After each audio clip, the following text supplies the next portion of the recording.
Four victims and the suspect, are dead after an active shooting situation at a medical building near a Tulsa hospital Wednesday afternoon, police have confirmed. Shortly before 5 p.m., CT officers were called to the Natalie building near St. Francis Hospital for a man armed with a rifle, Tulsa Police Chief Wendell Franklin confirmed on Twitter. During a press conference Wednesday night, Deputy Police Chief Eric Dalglieser said officers heard shots inside the building when they arrived. This turned into an active shooter situation, a Tulsa police spokesman said in a statement released Wednesday afternoon. Police went up to the second floor where an orthopedic center is located and found the bodies of the victims and the suspect. Dal, I don't know this person's name. I'm just going to say the deputy police chief confirmed four people were killed and it appears the shooter died due to a self inflicted gunshot wound. The suspect had both a handgun and a long gun, both of which appear to have been fired.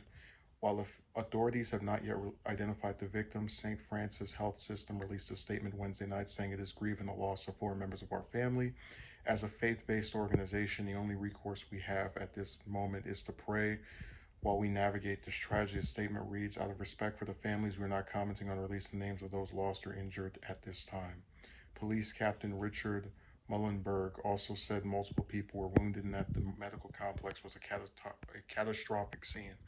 Agents from the Bureau of Alcohol, Tobacco, Firearms, and Explosives were also at the scene, a spokesman said. Police from nearby Muskogee tell local outlet KJRH they were notified by Tulsa police that the suspected shooter may have left a bomb in a Muskogee home. Muskogee police evacuated the home and notified people in the area to stay indoors. The Oklahoma Highway Patrol bomb squad is now en route to the home.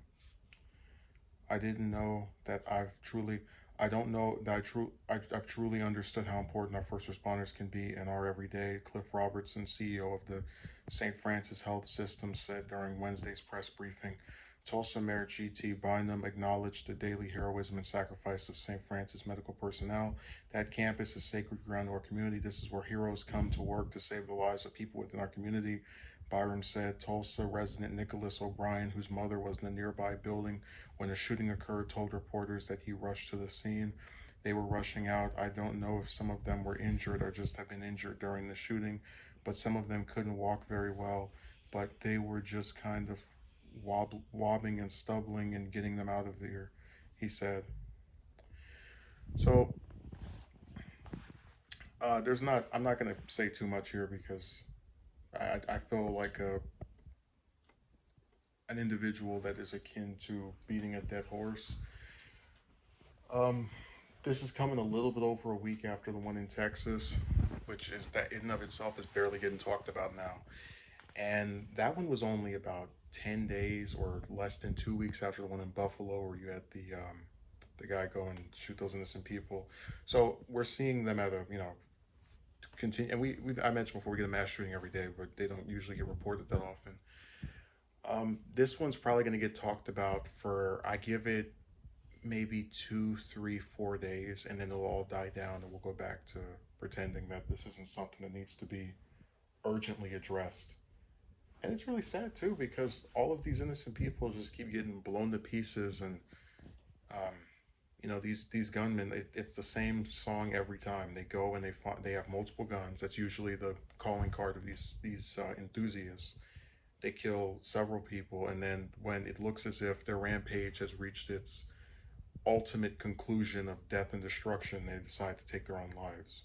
Um, this is the same thing with I'm not going to say San Diego, but it's very common for a lot of these shooters, whether it was the one in Vegas or the one at the Pulse nightclub, um, or even the Virginia Tech and Columbine wants to just to end their own lives before they can spend the rest of their lives in prison for the acts that they do.